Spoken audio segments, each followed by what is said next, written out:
Madam Administrator, for being with us here today. I know this is not an easy job, and you've certainly had a lot of challenges in recent times. I want to take us on a somewhat different path. I'm interested in the topic of food waste, and I know the EPA has set some interesting goals.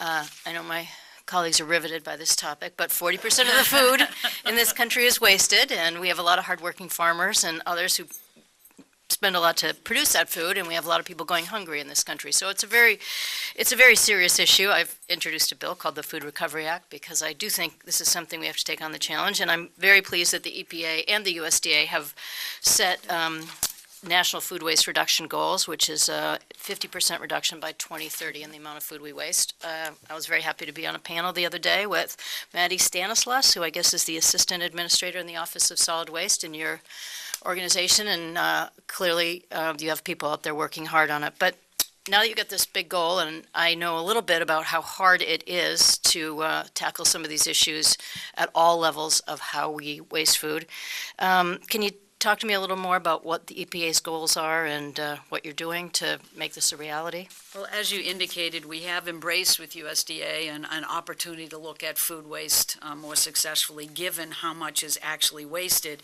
and how many people in this country have food insecurity. There's got to be a way to mix and match in making sure that we're recovering that waste and shipping off what's usable to reach those families in need. That's what the challenge is all about. And we're working on it in a number of different ways. I think the issue that, or the program I would most note is our Food Recovery Challenge, which is really just about connecting with supermarkets to see how they buy, how they donate, working with local restaurants, working with food shelters, connecting those dots. We're now done extensive outreach to the faith community to try to activate them because, as you know, poverty and food issues are central to most faith constituencies. So they're great in working with us both on water quality as well as this effort. And we're open to any suggestions on how we move this forward. But there seems to be a building momentum on this, and that is a good thing.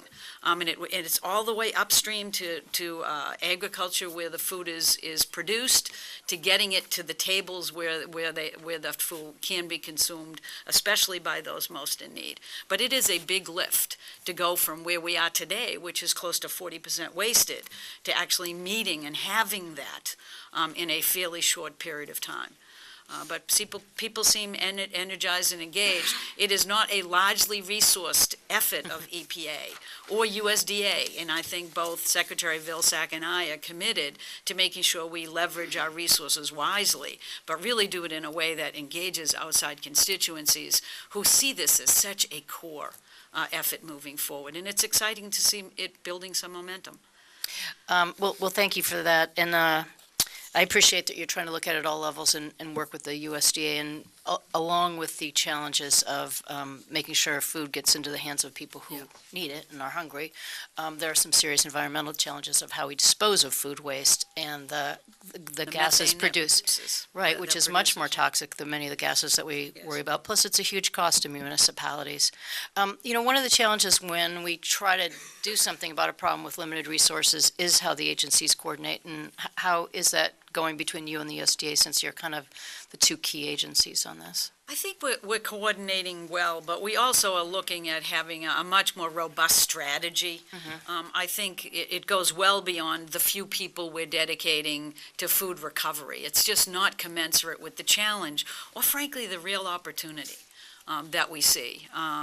But we'll continue to work. We need a strategy that will get us to meet that 2050 goal, and we're working on how best to do that.